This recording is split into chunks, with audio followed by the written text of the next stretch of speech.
Double M Live, episode 117, man. The train continues to roll. It's your hosts. It's Mr. Mike Nice. It's DJ Mees. Brother, how you feeling? Jag. They don't know about Jag yet. Nah. We're going to throw Jag on a shirt. And you know, Jag works for the fellas, the ladies, because you could be just a guy. Or you could be just a gal, girl, whatever you want to call it. Jag. I like that. I like that. We worried about shirts that. Shirts coming soon, man. Oh, Mike, you know, we've had a lot of great episodes as of late. Shout out to the guests that we've had on board. Make sure you guys check out Wise, who came on here, spoke to us about the battle rap. Make sure you guys checked out Lock Zoe, who came on here the following week after and spoke to us about fitness and health. You know, the train keeps going. These episodes are great. We're going to continue to push those episodes out. But we're back here, man, just you and me, catching up. There's a lot of things we got to catch up on that we've missed, that we haven't spoken about in a few couple weeks. A lot of shit, if you excuse my language, a lot of things that have transpired this fall. This fall season has been weird. And, you know, we're going to take some time to just break that down and speak on it. I guess we could start off with the Migos, man. You know, yeah, rough news. Heavy duty news for sure.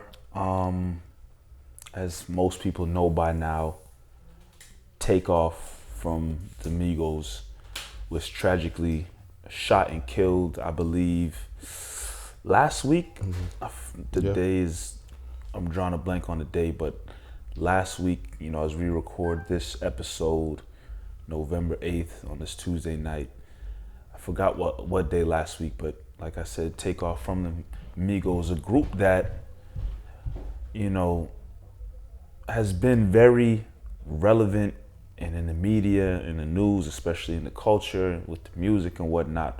Over the last several years, we've been listening and hearing the Migos since early college, bro. Early college, you know, I remember being at parties or being in the rooms or being at pre-games or chilling. Bro, fight night. Marvin Ezhan Fight night, bro. We made a whole thing about fight night. When fight night came to the club or party, everyone would look at Mike. And why? When that song Fight Night dropped, Marvin and I had a whole dance routine. You know, people from fraternities or whatnot, they clear the room so people can line up and do their whole step thing and whatnot and go off. When Marvin and I hear Fight Night, we clear the room, clear space. And you know the song, if you know me, you know, and it's just, Marv got his hands up like this and I'm there, bang, bang, man. I'm gonna knock this, you know, like fighting, you know, Marv and I, every time we hear it, still to this day, I don't care where we are. If we hear that, all I gotta do is find Marvin. Where's Marv? Let me find Marvin. Fight night, come on. And me and him get onto it. I don't even know how that started. I don't know. It was just, it just made sense. I don't know. Just fight night, got your fist swinging. And like I said, that's early college. You're talking 2014, 15. Like, that's how long people been rocking out with Migos. And like I said, very relevant, prevalent group for a lot of people into hip hop. And to hear the news that a member from that, you know, iconic group passed away is sad in itself. And then you hear the news on how he passed away.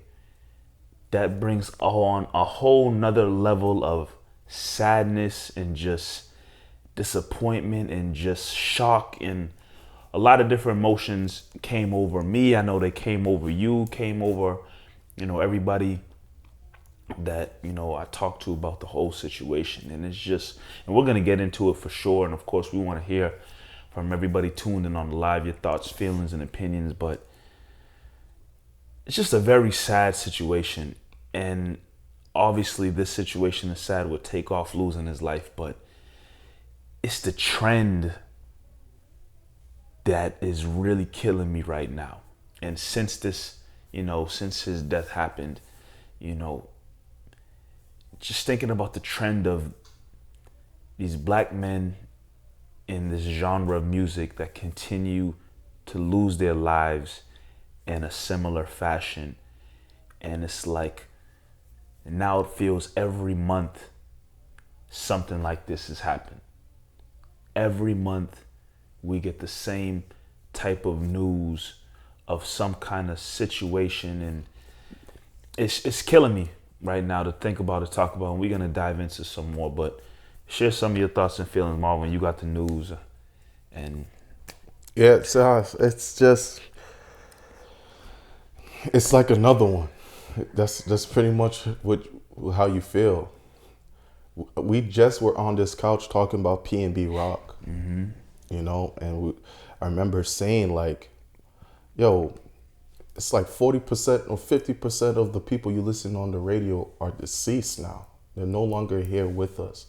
And you add Takeoff to the list, and Takeoff, you know, who Takeoff was out of that group. It's like he was the most calm, relaxed, nonchalant, non-confrontational guy out of the whole group. It's unfortunate. And he was getting his flowers. He was just getting his flowers of someone who can really rap. I mean, Quavo and Takeoff just dropped an album.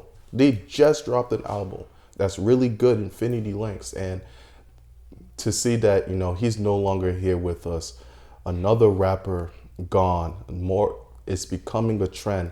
And what hurts the most out of all of this is, speaking for me personally, I wanted to grieve. I wanted to be emotional. I wanted to cry and all these things. I just didn't feel anything.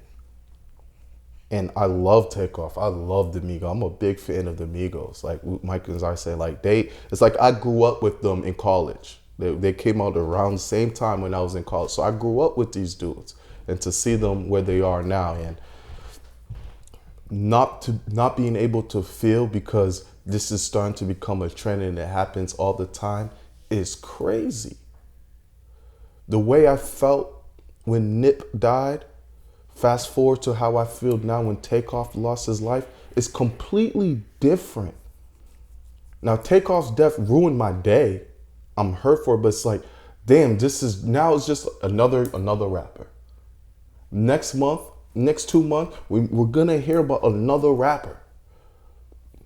And it comes down with violence or shot or killed, and it's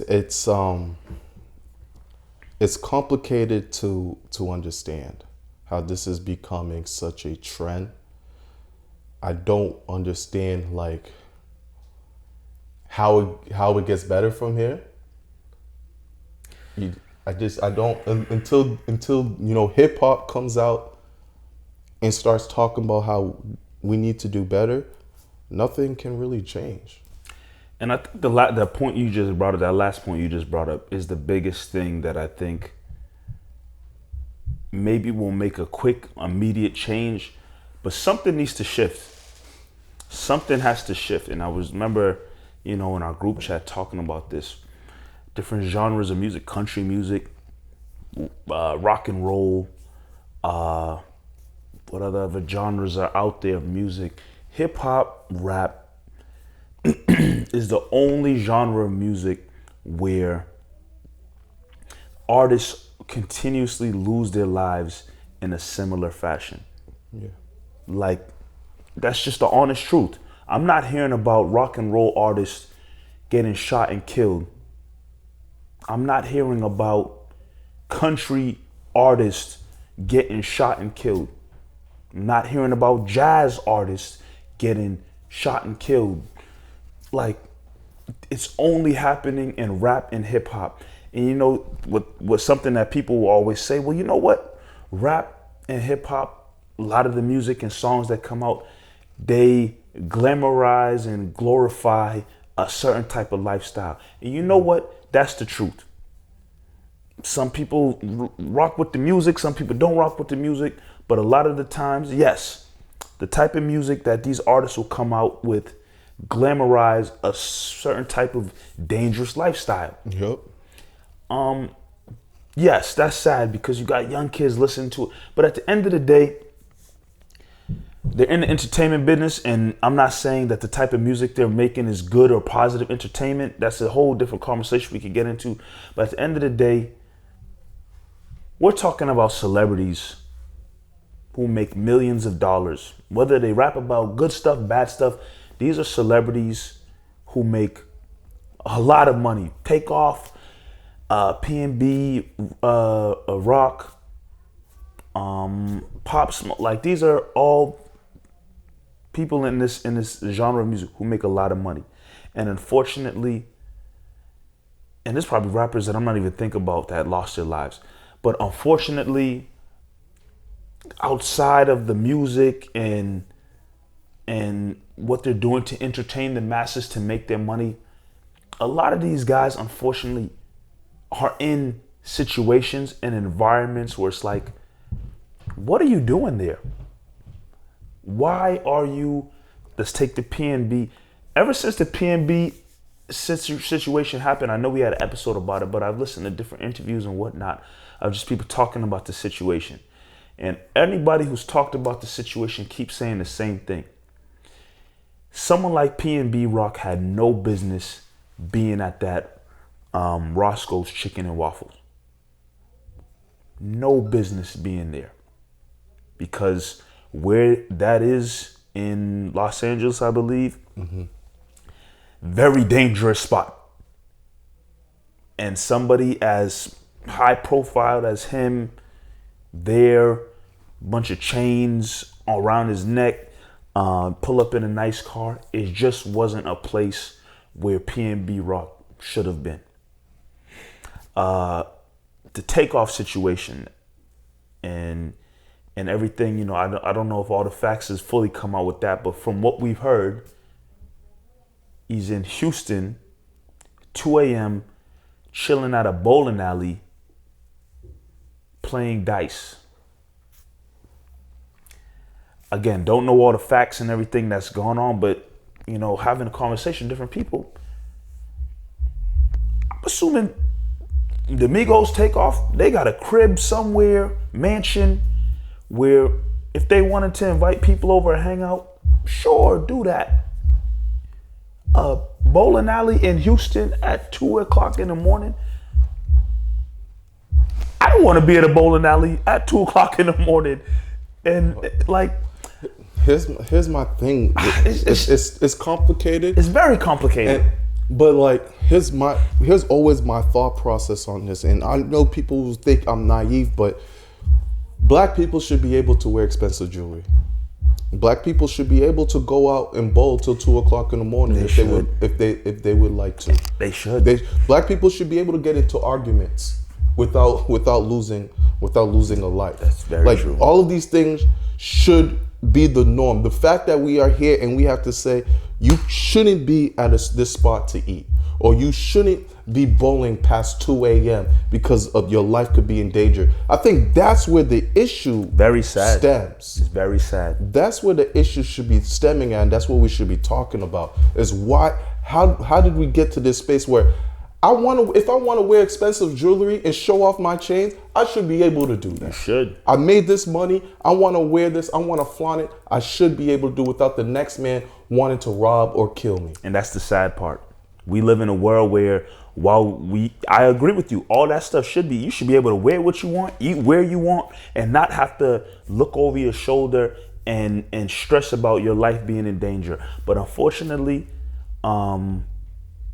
that's just not the world we live in. And then you got the whole conversation of, and I hate bringing this up, but then people talking about like PNB Rock to go back. Oh, he was at that Roscoe's Chicken and Waffle, but he didn't check in with the people around. Like, the conversation go all over the place.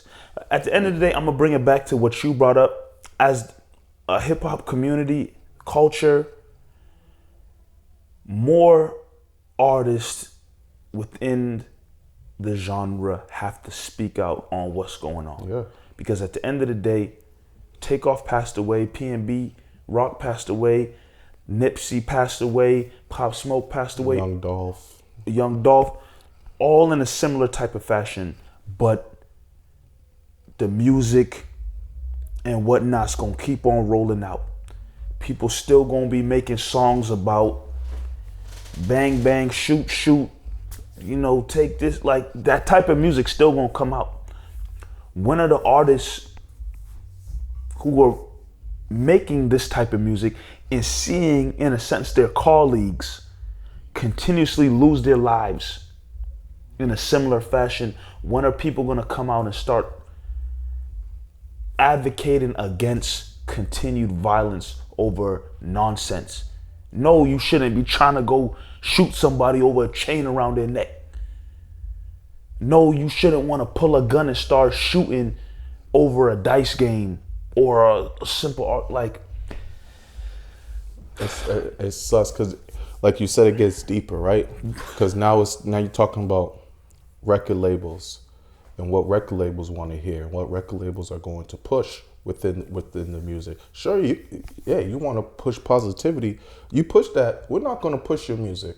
It's not what sells. I'm an old rich white man. You're telling me that this is the lane. Sex, drugs, and killing is what's gonna make me money. Let's keep it going. This is what we're gonna do. Because if you won't do it, guess what? We'll find the next one to do it. There's a million of you guys. We're gonna find another black kid who wants to get out the hood. He's gonna glorify what he's been living through, and we're gonna make money off of him. And that's how the cycle goes. Every single time. You want to push onto positivity, don't want to rap about that no more? That's fine with me. We'll find somebody else. So how do you feel about the whole conversation of, like, because you talk about someone like in Nip's situation, or each kind of like the P&B Rock situation, guys who make all this money, lavish lifestyle and whatnot, but continue to want to be living or hanging around or moving in the same hood or same environment. How do you feel about that conversation? Because there's some people who say, hey, Nip died in a very unfortunate way and whatnot. But there's people out there who be like, yo, Nip should have never even been back there in that situation. P&B Rock, he should have never been at that Chicken and Waffles. I'm not too familiar with how young Dolph passed away. He was getting cookies in his hood. He was getting cookies and they. So there's a lot of people who come out and be like, yo, you got all this money and you know where you got out from is a dangerous place or environment. What are you even doing back there in that environment, knowing who you are? And I agree with you. You should be able to get cookies. You should be able to eat at Chicken and Waffles. Nip got a store in his own hood and whatnot. You should be able to go by your store and whatnot. But there's people who argue, man, they should never even gone back there. You from Cali and whatnot, you grew up, you make all that money, you should go live in bumfuck Wisconsin. That's what people will say. You should go live in the middle of freaking Utah. Or, just move to the burbs where you don't have to be stressed about, people obviously who look down and frown upon your lifestyle, or jealousy. Because sometimes a lot of this stuff that goes on is jealousy. I think in the P&B Rock situation, might have been jealousy. He pulled up in a nice car with chains on his neck, and people wanted them chains. Like, a lot of it stems from jealousy. To answer your question, I don't know. Because as someone who, and you and I both work for our community, we're both in youth development for our community. I can't picture myself doing the work I'm doing if it doesn't involve my people. So I'm going back to Nip. What Nip did wouldn't be meaningful if he did it anywhere else. I mean, it wouldn't be as meaningful if he did it anywhere else. What makes Nip a legend is for what he did with his community, or did for his community, for his people, to inspire many in his community. And I believe that the kids there that were around Nip are going to take what he did and try to be better and try to do better. The unfortunate thing is there's not many Nips. There's not many Nipsey Hussles out there. There's more people who rather take from you than earn what Nip had. Nip worked hard to get to where he's at. These rappers worked hard to get to where they're at. And in our community, we stem things through jealousy and say to ourselves, well, they say to themselves, he doesn't deserve that shit. Or it should be mine. And you take another person's life. Yeah, you could leave, right? You could leave. You could go away. You made your money, go away. And that's probably the safest and smartest route. But internally, when your family and your friends, people you grew up with are like, damn, he just left us. That affects people. Yeah. Internally, it affects you, because that's who you came up with, or that's the people you love and you cherish. I mean, in the ideal world, they understand it completely, and they don't put that, those thoughts and guilt over your head for you to, feel like you have to come back. But who doesn't want to go back home?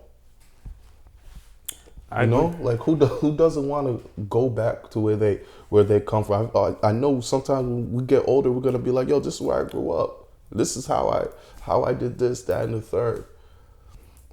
And I guess that's not the cards that was dealt to us, and it's really sad. It's really sad.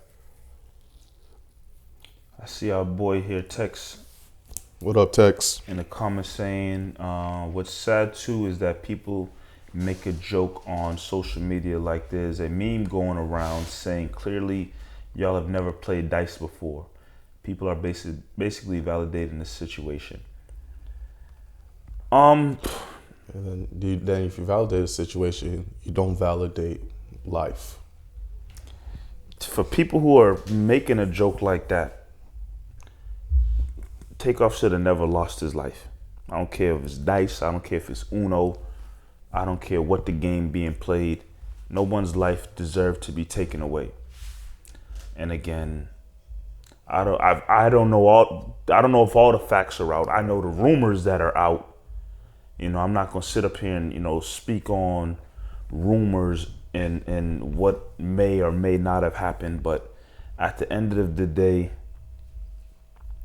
like Marv just said, you don't value life if that's the route you're gonna go, talking about basically saying, well, Takeoff shouldn't have been around a dice game.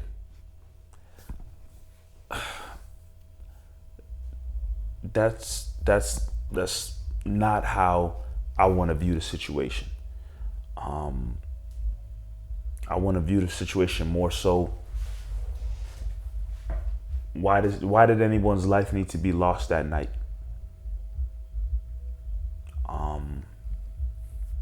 It's just, like I said from the beginning, and actually go back to what Marv said. He lost his life, and people felt sad about it. But the fact that these things constantly happen, which feels like every other month now, it doesn't hit you the same. I remember how people felt when, like you said, Nipsey passed away. And at the time, I knew about Nipsey. I wasn't big into Nipsey. But I saw the effect it had on people. I cried. I saw the effect it had on you. You see the outpour of sadness and emotions through social media, different people you talk to. Like, Nipsey passed away and it had people really hurting bad. And I'm not saying people are hurting over Takeoff in his death, but like, everybody got sense to kind of see the difference in like how the emotions are hidden, if that makes sense. Mm-hmm. Because people are unfortunately numb to this revolving door of rappers losing their lives in similar fashion. It's unfortunate. because you're not necessarily trying to be numb to the situation, but like the way things continuously pop off in this world, in this society, in this genre, in this hip hop culture, that's how people are starting to feel. Yeah, I agree 100%. I feel for, the whole Migos community, obviously. I feel for Atlanta. Hip hop, we lost a good one. And this one's gonna hit a little different due to the fact of how big Migos is. Like, this one is, Migos has songs relevant right now. Like, they make smash hits. So we're gonna be, and not to undermine any other artist, I'm just talking about how popular Migos is. Like, we're gonna be listening to Migos for a very, very long time. They're always gonna come on. And now when they come on, we're always gonna be like, damn Takeoff. And I think what hurts the most is not only did we lose Takeoff, but it feels like it's the end of Migos as well. That's the feeling around it. It's like, wow, we just lost something special. And that's what Migos were. Migos were special. They were fun. They were energetic. They brought a different wave of sound to us. And it feels like that got taken away from us abruptly. Age 28. In their prime. A lot more music to be made. Like, in their prime, 28 years old. I'm trying to think if there's ever been a situation where a group like lost a member like that in their prime. Like when TLC lost Left Eye, similar type of situation. I'm trying to think right now that TLC is the one that jumps out to me the most, because TLC, and I'm trying to remember, TLC may have not been together at the time when Left Eye passed away, but obviously TLC is still like, okay, like maybe they're not actively making music like Migos. As a trio, they weren't actively making music right now. But another thing that's kind of different from TLC, these dudes are related. This is family.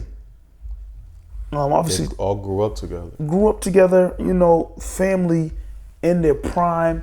Like I said, music still to be made. And I agree with you, Mark. There's part of me, probably for most people, feel like nothing with Migos or music, it won't be the same. Because they lost a huge part of what brought them to this level of fame and what really caught the attention of the hip hop culture with everything they were dropping. Like, it feels like things won't be the same, especially not for them, for the group, for Quavo and Takeoff. I mean, sorry, not Takeoff, Offset. And Offset.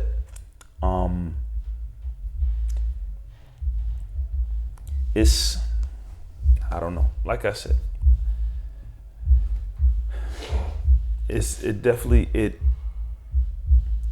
I'm thinking, I just watched Migos on wrestling.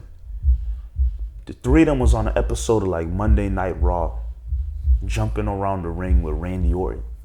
I think it might have been a Raw that was in Atlanta, so they brought out Migos because they're from Atlanta, and I vividly remember them with Randy Orton and them in the ring just having a good time. That's the last time I personally remember seeing the three of them together. And that was definitely several months ago. And again, you just say it's Migos, like, oh, they're part of my early young adulthood years. Like, they're part of it. They're part of us. Yeah, they're part of our lives. We all grew up together from college on. They're our age. They're our age group. Yeah, it's tough. But like you said, you got to feel for the Takeoff fans, the Migos fans, the family members, because like I said, their family, they just lost a relative. We here at Double M for sure send our condolences, because that It's not as never an easy situation. Never an easy situation at all. And it's easy to sit here and be like, yo, enough is enough. This continued snatching of young lives, especially in the hip hop culture and rap culture, must come to an end. I keep seeing people post, on their stories and whatnot, like, when will black men's lives, stop getting snatched away at such a young age? Something like that. Especially in the hip hop culture, because you got to think about it. All the dudes we just listed and talked about, none of them cracked 40. Bro. Some of them barely cracked 30. Takeoff, 28. And Nipsey, early 30s. 33, yeah. Pop Smoke, early 20s. Yeah, 21, 22 maybe. I know XX was young. Young Dolph was mid-30s, I believe. 30s, yep. None of these dudes cracked 40. None of these rappers in the hip-hop culture who passed away in similar fashions cracked 40 years old. It sucks, man. Like,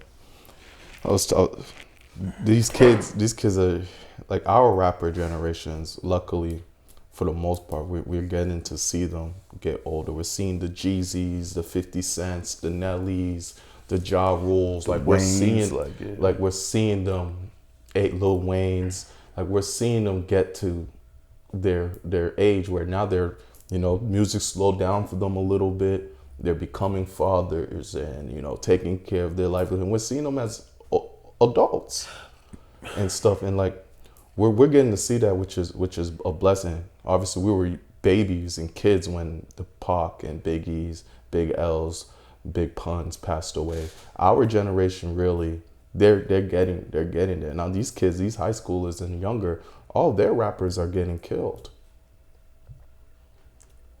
And then that brings up a whole nother question, like, what's the difference of how the rappers, or you brought up a group of people who are aging, gracefully in a sense, the Waynes, the Nellies, the Eminems, the Fabulous, the Nas, like, yeah.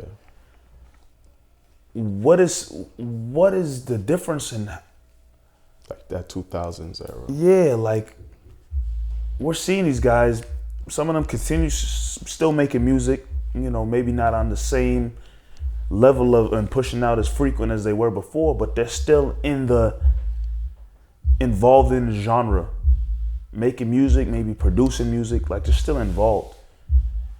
So it begs the question, what is the difference of how they're moving compared to these young guys or guys coming out now that continuously lose their lives left and right? And the question, could it just be shit luck? Could it just be luck? Like they were able to get, like, because the Jeezys, the Gucci's, and all these guys, they don't rap the same type of stuff. You know what I'm saying? They were living the same type of lifestyle. Exactly. So, yeah, it's definitely begs to question why this era is dying at such a higher clip. Yeah, crazy, man. Takeoff's funeral will be this Friday in Atlanta, I believe, at the where the Hawks play. I'm forgetting the name of the arena. Not the State Farm. State Farm's arena. State Farm's arena for Takeoff. So definitely be on. It's gonna be sad. That's gonna hurt. That's when it might hit a lot of people. But yeah, rest in peace, Takeoff. Sucks that we have to say that. But we pray for the family and we pray for healing for them. Absolutely. We still got more of Double M to get to, but at first, a word from our sponsors. This episode of Double M is brought to you by BetOnline AG. Basketball is back, and BetOnline remains your number one source for all your sports betting needs this season. You'll always find the latest odds, team matchup info, player news, and game trends at BetOnline.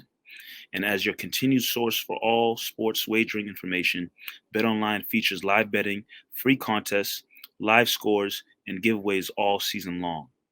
Always the fastest and easiest way to bet all your favorite sports and events. Bet NFL, NBA, NHL, MMA, tennis, boxing, and even golf. Head to BetOnline AG to join and receive your 50% welcome bonus with your first deposit. Make sure to use promo code CLNS50 to receive your rewards. BetOnline, where the game starts. Welcome back to Double M Live. You know, that wasn't an easy topic to get through. Speaking on Takeoff, how you feeling, bro? Tough topic, tough situation, but you know, we wouldn't be doing our jobs if we don't have that conversation here on our platform. So I'm happy we were able to talk about it. All right. Another thing that's been spewing up, Mike. Let's get a little more lighter into the conversation. I don't know how light. I don't know where this might go. I don't know where this might go. Tiptoe on this conversation. Yeah. Kyrie. Whoa. Kyrie has been in the news, man. Again, and it only took maybe 4 or 5 games into the season. But I tell you, I have him on my fantasy team. The 5 games he gave me, oh my God. he blessed. He blessed. And that's the risk when you have Kyrie on your reality team or your fantasy team. You know something's going to happen. I'm going to run by quickly what happened. Kyrie, well, first, you know, something's been in the air with anti-Semitism due to Kanye. So the talks has been, Bella, you can laugh, it's okay. It's been in the air. Kanye's been talking real reckless. And I want to, before we even get there, Kanye's situation and Kyrie's situation are completely different. Completely different. All right. So it's already been in the air. You know, there's been something spewing. The stove was hot. The stove was hot. Stove was hot. You know who Kanye is. It's on everyone's mind. Kyrie posted on his Twitter. Get the name right. Yes, get the name right. In the group chat, I might have misquoted it a little bit, but he posted a film called Hebrews to Negroes. Correct? Yeah, that's the right. All right. Hebrews to Negroes, and in the film there are a lot of anti-Semitic tropes within it. There was talks that the Jews created the Holocaust and, you know, part of the KKK and had slave trade. It's a lot of really nasty things on Jews. Obviously, it's other parts of the film about, you know, black people and where they come from and such like that. Kyrie had posted it. Here's the issue. I think we all know Kyrie didn't watch the damn film. I think we all know Kyrie ain't watched that film. Someone probably told him about it. You know, he saw it. And, you know, Kyrie's one who believes he's very enlightened.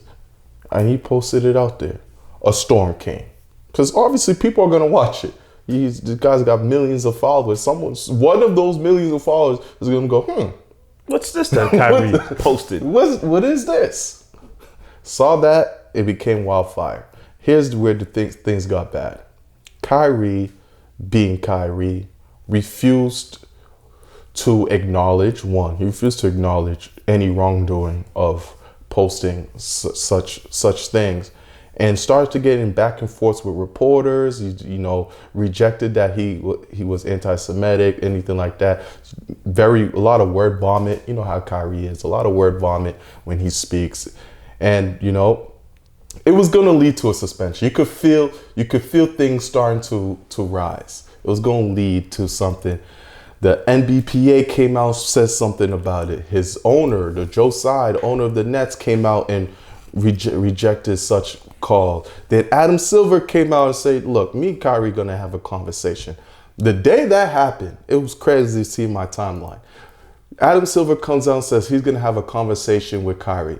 Couple hours later, Kyrie has another press conference, and it's bad. That's where it went left for him. That's when it was just the man just wouldn't apologize and say, he was like, yo, I'm not afraid of the cameras, the lights. I know who I am. And I can't even remember. He said a lot of things in like 3 minutes. Do you remember? It's just a lot of, I acknowledge who I am, and the cameras and you media people don't scare me. You're not going to tell me, who I am, because I know who I am. And beacon of light. I'm a beacon of light. That was the thing. I'm the beacon of light, and just I know who I am. Right. And one of the reporters was basically like, yeah, cool, but are you gonna apologize for posting that? And he's basically like, I don't have to apologize for anything. I could basically kind of say I could do what I want. I don't have to apologize for anything. And the reporters are like, we get that, but what you posted had a lot of anti-Semitic stuff in it. Right. So like, we get that you could do what you want, but are you going to apologize for posting that? And he basically was like, no, I'm not apologizing for anything. So then, yeah, the suspension happens. Oh yeah, he gets suspended 5 days. He said, oh yeah, you're not apologizing? Bet. Because at this point, look, everything that's going on is all Kyrie's doing. Mm-hmm. It's all Kyrie's doing. If he had come from the jump and just say, yo guys, I don't agree with those things and he did say that, like he doesn't agree with half the thing. And I apologize. I didn't mean to harm anyone. I didn't mean to harm any of my friends. This is not what I believe in. That's all he needed to do. And this, I promise you guys, this would have went away. It would have went away. However, he refused to do that. He gets suspended. After the suspension, Kyrie finally apologizes. Too late? Yeah, but he apologizes. He mentions how, he should have never have done it, blah, blah, blah. He's going to work with something. He's going to donate money somewhere. Wherever he was going to donate money to, they rejected it. They said, we don't want your money. For real? Yeah, they rejected that. They said, we don't. What's your petty fake apology money? We don't want that. So they spent 5 days. And now the recent thing that's going on is now the NBA has come out and is giving him like a laundry list of things he must do. He has to come out, make a public video apologizing. He has to donate money to another cause. He has to meet with people from the Jewish community. He has to take media training. He has to do some Jewish training as well. It's a laundry list of things that he has to do now in order to come back and play. So there's a lot of things, Mike, we got to break down. Let's leave the NBA punishment for the second half. Let's talk about Kyrie, the initial things, and what the hell's going on with him. Kyrie is a human being. Mm-hmm. Mm-hmm. Kyrie is an American. All right. Okay. All right. And in this country, there's freedom of speech and whatnot that this country has for its people. Okay. And Kyrie uses his freedom of speech a lot and says a lot of different types of stuff. The man can talk. He can definitely talk. I don't know if he agrees with what he posted or doesn't agree. Obviously, he came out and apologized and said that he doesn't agree and this and that. But at the end of the day, you posted it for a reason. I know you were saying he probably didn't watch it. We don't really know, but you posted it on your social media for a reason. How stupid can you be? Knowing the world you live in, knowing the organization you work for, did you think that no type of backlash or conversation was going to come from that? Like, you would think for a man who talks about how enlightened and how smart he is and the power of reading. I have a superpower. That's what he said in an interview. I have a superpower, and my superpower is I can read or something like that. You would think a guy who talks it like that and speaks like he's so enlightened, has all this knowledge, you think you have the knowledge and understanding to realize you post something like that, you think people are just going to say, oh, okay, yeah, cool. knowing what the movie and stuff entails, Kyrie wasn't thinking. And unfortunately now he wasn't thinking. He has to deal with all this stuff that's come about. And some of the stuff that's come about now is unfortunately also Kyrie paying for his past transgressions. Because I don't think, regardless of, the apology and not apologizing and whatnot, if it was another player that this happened to, and I know you said we're going to get into the NBA stuff a little bit. We could get to it though, since you're here. I don't think an NBA would put another player through all the hoops and loops and checkpoints and this and that they're putting Kyrie through if it wasn't for what Kyrie has done. And I'm talking specifically about the whole vaccine situation.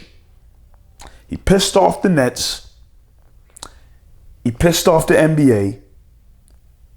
Nobody in the Nets organization, I'm assuming the majority in the Nets organization, and I'm assuming a huge majority in the NBA was happy about how Kyrie handled that situation. When the rest of the other employees of the NBA fell in line for the most part and did what they needed to do, you had this one, probably described as a one bad apple in the bunch, who want to fight the power and go against the rules and not play and speak out, and he probably pissed a lot of people off. And now Kyrie is in this situation where the Nets and the NBA is kind of like, yeah, Kyrie, you did something stupid, but we're going to get you back for what you put us through before. Excuse me, which is why now they have him, you got to meet with this person. You got to meet with that person. You got to do this training. You got to donate money. You got to do, now they're putting him through the ringer. But it's unfortunately because who Kyrie has been to the Nets, to the league for the past year, 2 years. Right. No, and couple things with me. One, I think the 5-game suspension is, I think, reasonable. That he forced the NBA's hand. I think everything else is bullshit. Everything else that and I know JB. Did you hear JB's presser? No. On it yesterday. I know JB came on yesterday in post game, and he's ruffled feathers too. But he came up and said that the NBPA is going to appeal what their the punishment for Kyrie because it's not just. And I agree. The punishment is not. It's not now. Now you've gone too far, NBA. Because what it looks like now is we're gonna get this man. We're gonna look at all these players and say, this is what happens, y'all, when you cross the line. And we're gonna dehumanize Kyrie Irving. We're gonna make him apologize in video. You must apologize in video. You must go to this. I don't believe Kyrie's anti-Semitic. My hearts of hearts, I don't believe he's anti-Semitic. I believe Kyrie's a lot of things, but I don't believe he's that. I in my hearts of hearts, I think Kyrie is a good person. He's done a lot of good for this league. Yeah, he has. He's done a lot of good for this league. Mike, you bring up the COVID thing that pissed a lot of people off, and that's true. Think about what else he's done for the league, for the community. He's one of the faces, or was one of the faces. And you put him out there, and he's very charitable. He's done a lot for even the WNBA community. Like, Kyrie is very involved. Could be out there, yes, but he's done a lot of good. So for you to dehumanize him now for this situation, try to make an example out of him, and it's like he's crossed the line.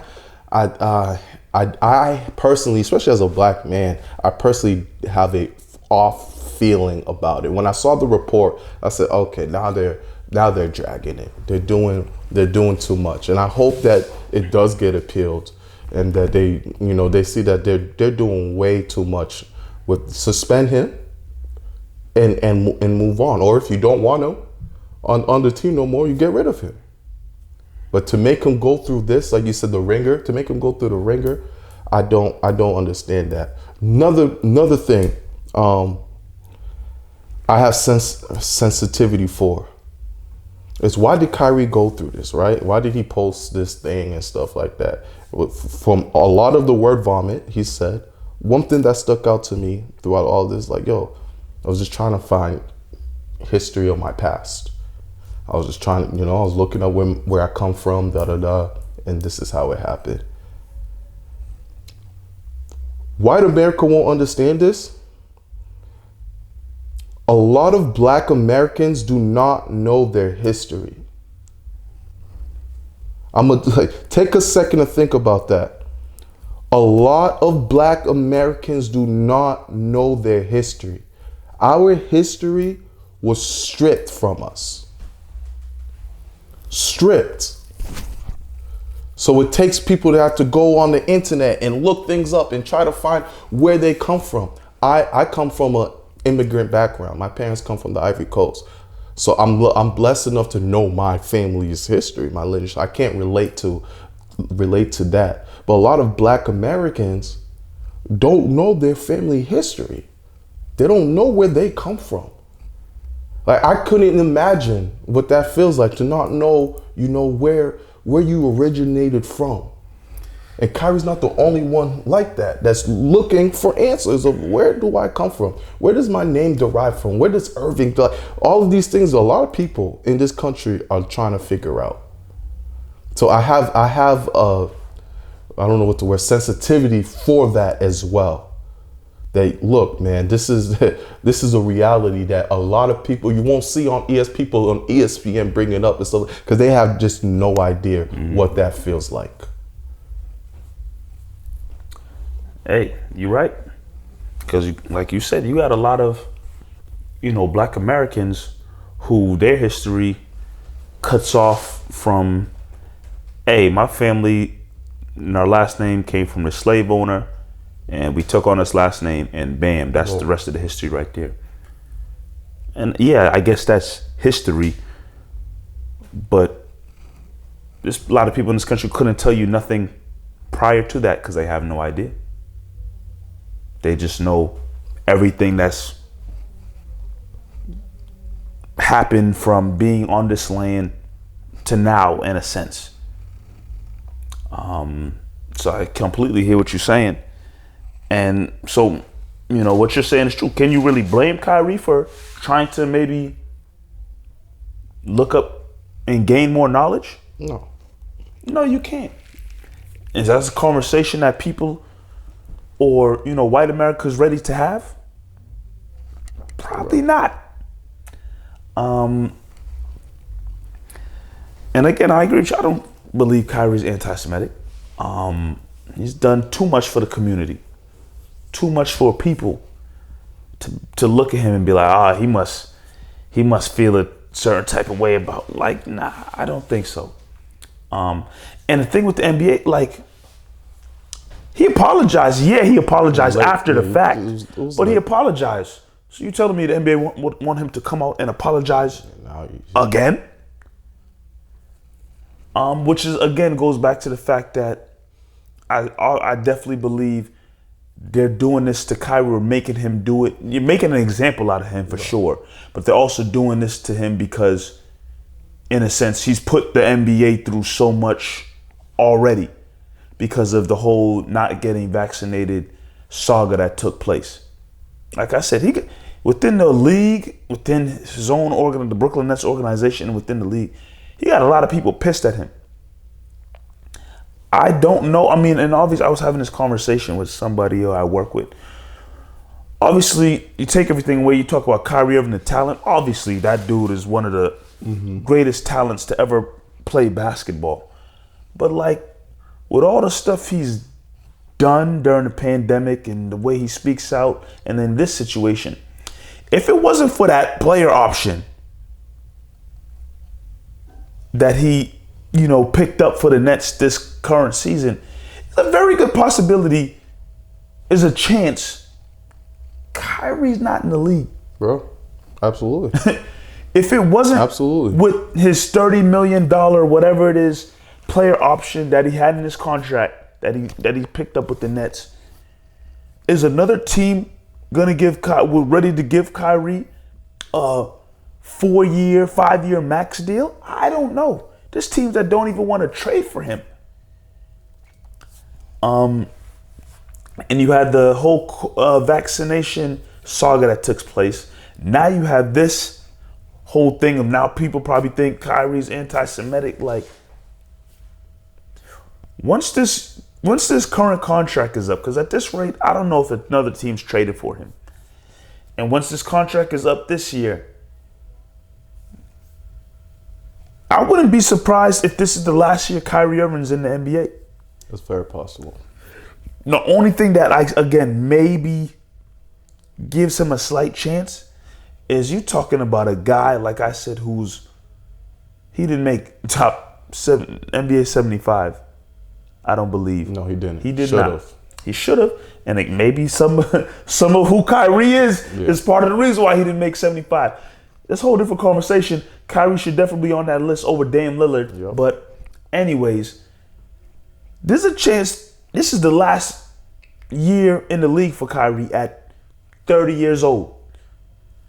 Because he speaks out too much. He goes against the league and he beats by his own drum. I think that's the saying. Or something like that. And he's rubbed a lot of people the wrong way. But in actuality, Kyrie's able to talk about whatever he wants, do whatever he wants. Like, I don't necessarily think he's not hurting anybody. No. And at this rate, Kyrie needs to, start his own podcast and talk freely and do whatever he wants. Because sooner or later, like I said, quite possibly, the NBA is going might blackball him. And that wouldn't shock me if Kyrie gets blackballed and is no longer in the league because of how he's moved over the last 2-3 years. And it's very unfortunate.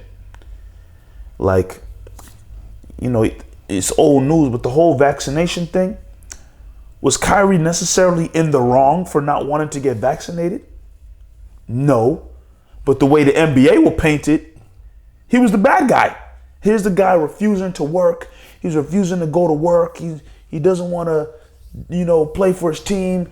Like, they painted him in a sense as a bad guy because he had, no, I don't want to get vaccinated.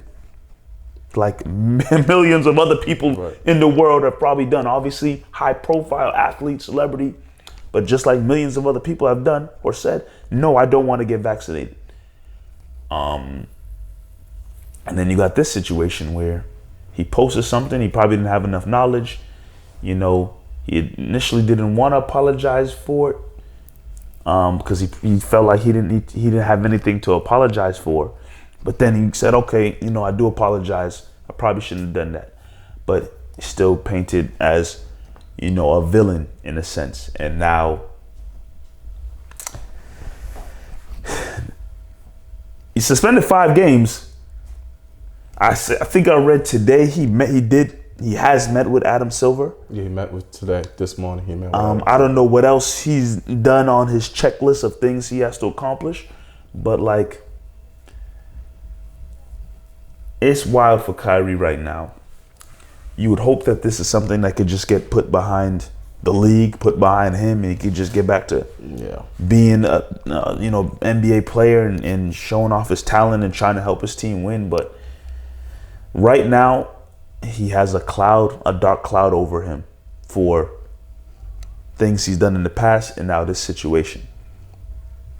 Yeah, it sucks because now he's a target. When he comes back, reporters are going to poke. People are going to poke. They're going to poke to see any little thing.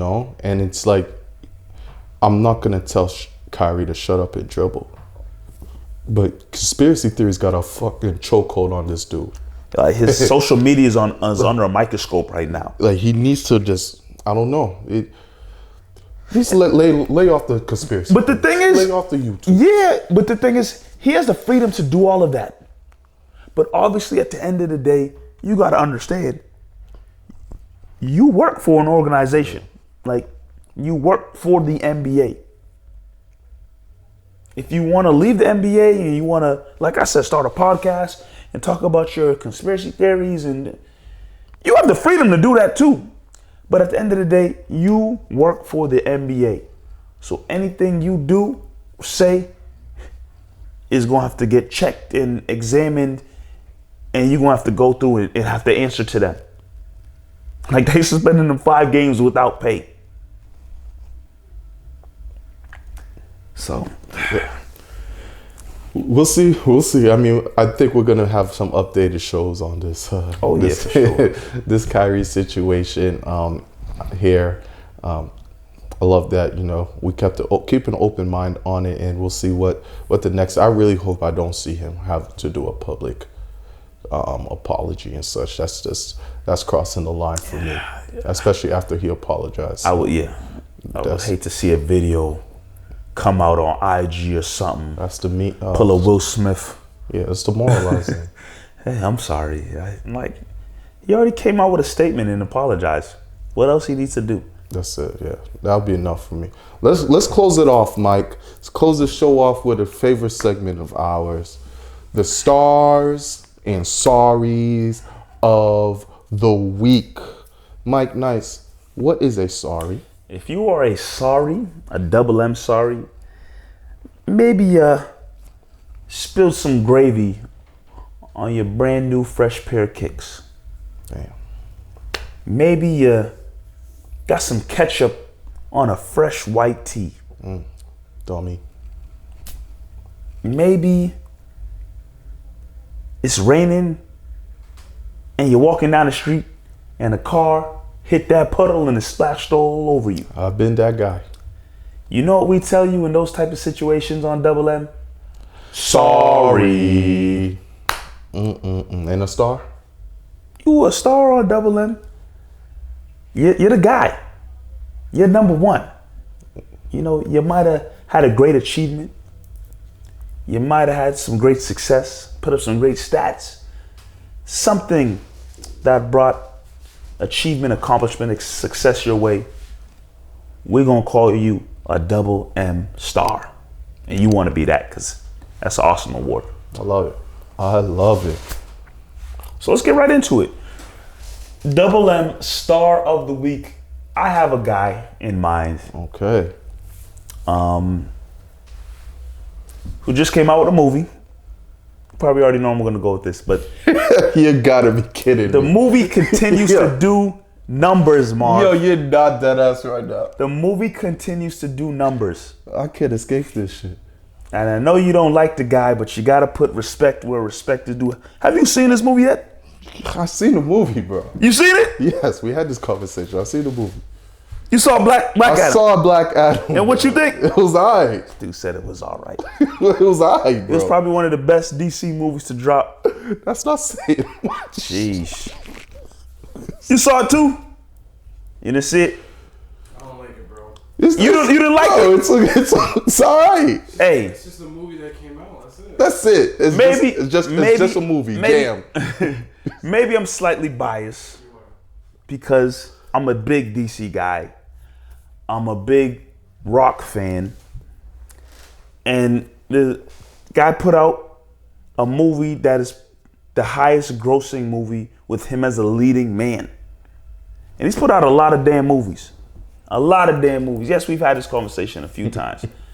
But like, the movie's doing crazy numbers. And for a guy who, again, me personally, I followed his career as The Rock, the wrestler, winning championships, headlining pay-per-views and WrestleManias and all that type of stuff. To then a guy to shift over to the movie side of things and make all types of movies that have made a lot of money, but then have this movie come out. And like I said, he killed the role. I've said this on previous episodes, I'll say it again. These might be the movies that The Rock, especially in his whole build-up of being muscular, these might be the movies he needs to make moving forward and just stay in that lane as the modern-day Arnold Schwarzenegger. But I got to give a Double M star to Dwayne The Rock Johnson because that Black Adam movie was solid.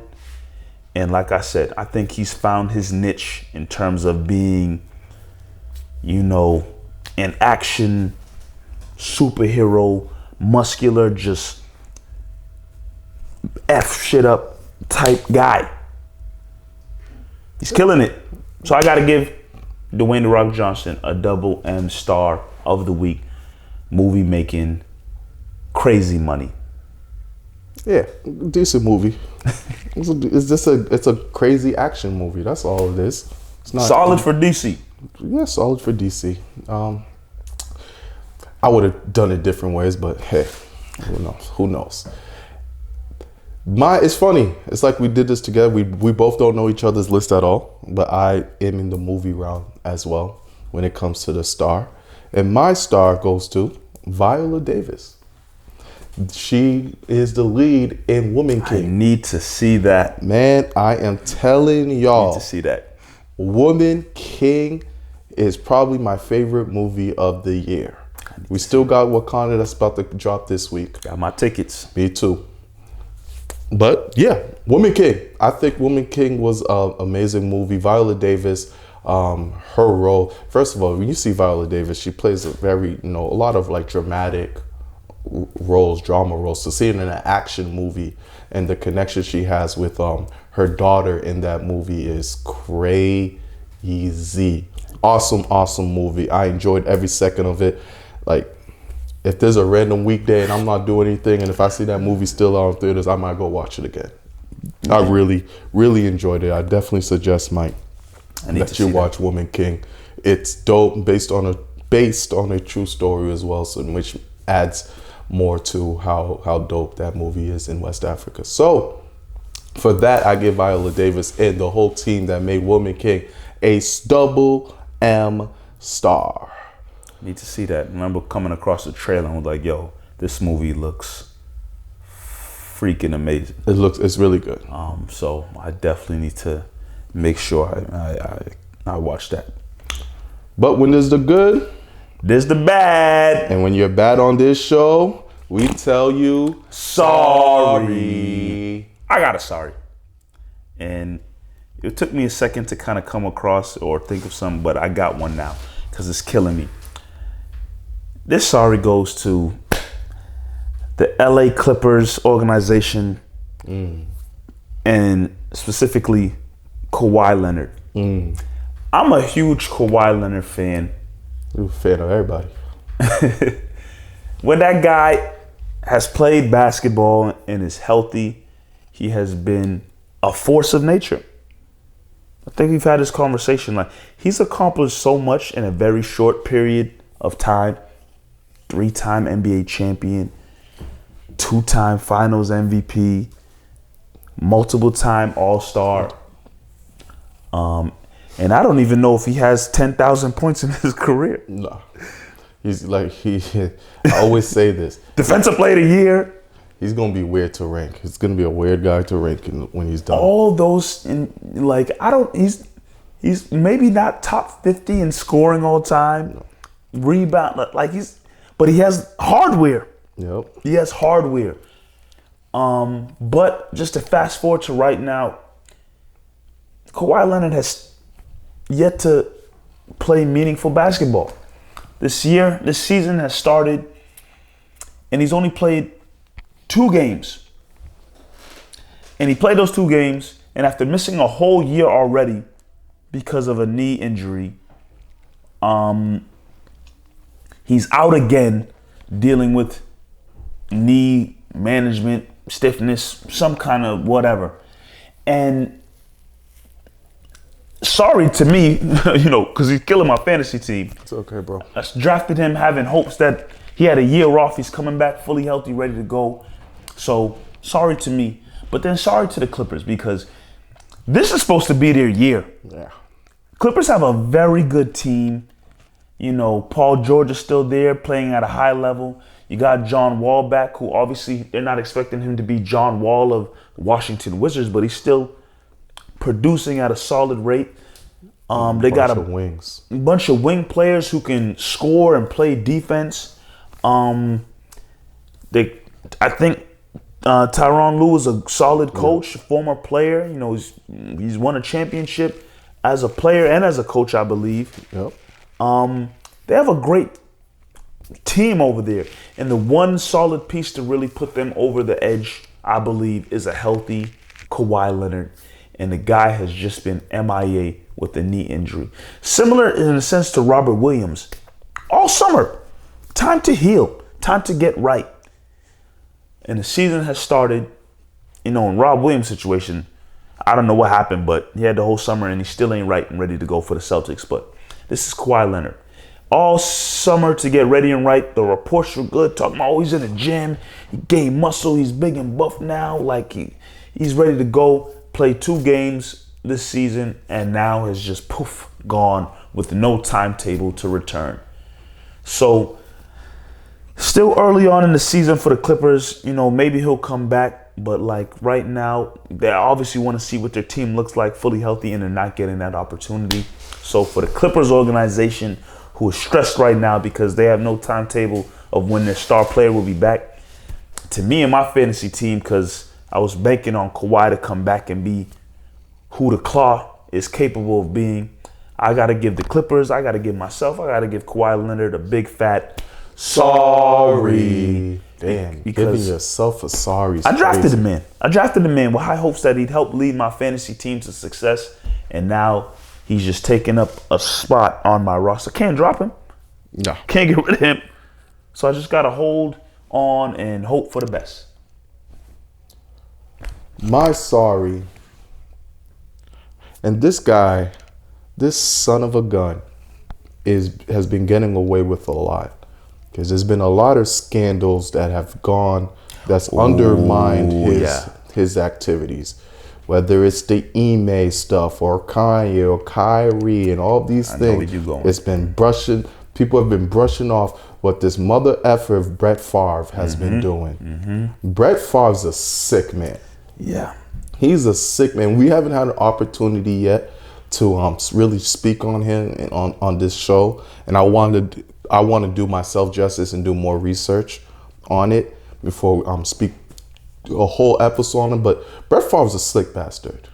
He's been stealing a lot of money in the state of Mississippi, just through the businesses that he's had, the charities and everything he's done. He's been taking money for his own, gaining money. Now recently, what just came out, I think yesterday or today, news came out that he's been has these concussion creams that's come out to help cure concussions, and he's been spiking the prices on them and taking money from the community once again with $2.1 million from the community. This should be a really big news. They don't. You notice the attention never goes on these glorified white athletes. That this is bad. We pay a lot of attention on the Ime scandal. We pay a lot of attention on Kyrie and the post. None of it touches to what Brett Favre's potentially doing behind the scenes right now. Stealing from the poor. Stealing from the poor to basically help himself. Help himself. Stealing and taking from the poor to help himself. That's like the main headline of what he's doing. Like I said, I similar to you, I don't know the full details of the situation, but I think the overlaying headline is he's taking from poor to pretty much help whatever. Like I swear I read like he took money from the poor to like help fund his daughter's volleyball team or something like that. Yeah, there's a bunch to it, and this is the latest thing with the concussion creep. This guy needs to go to jail. He needs to go to jail. Yeah, there has to be some kind of consequence with what he's doing. It's really bad. And Brett Favre is not just anybody. He might be the most, if it wasn't for Brady's like 8 rings, whatever, 7 rings, he might be the most popular football player of all time. Yeah. Like Brett Favre is that guy. So there's some protection around him. I don't care about none of that. We need to really start, putting the magnifying glass on Brett Favre and all the businesses that's going on, and really, put his hand in the fire, because this is crazy.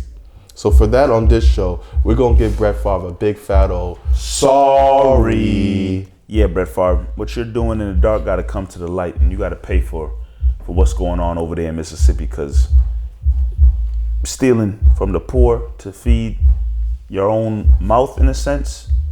Yeah, that's not. And Brett Favre's rich. Yeah.